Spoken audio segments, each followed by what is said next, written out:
நான் எப்பவுமே சொல்லிட்டு இருக்கிற விஷயம் என்ன வந்து தமிழ்நாட்டுக்கு இல்லைன்னா தமிழர்களுக்கு வந்து பொலிட்டிக்கல் லிட்ரஸி கிடையாது. அவங்களுக்கு பொலிட்டிக்ஸே தெரியாது.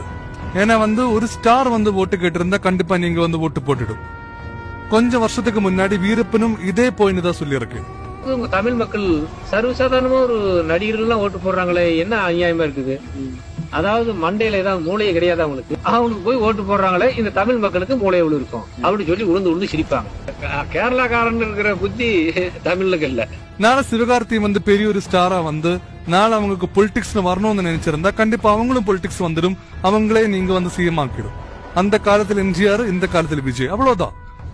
ஏன்னா வந்து டிவிக்கு ஒரு பொலிட்டிக்கல் ஐடியாலஜி கிடையாது, ஒரு பொலிட்டிக்கல் லிட்ரஸி கிடையாது. இந்த டைம் வரைக்கும் ஒரு ஓபன் பிரஸ் மீட் கொடுக்காத ஒரே பார்ட்டி வந்து டிவிக்கு மட்டும்தான்.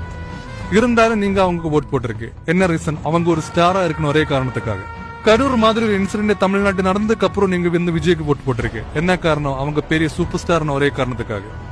என்ன வந்து நாளை ஒரு காலகட்டத்தில் உங்களை வந்து பிலிம் காட்டி ஒரு ஸ்டாரா வந்திருந்தா கண்டிப்பா நீங்க வந்து அவங்க ஓட்டு போட்டுடும். இதுதான் அவங்களோட பொலிட்டிக்கல் லிட்ரஸி.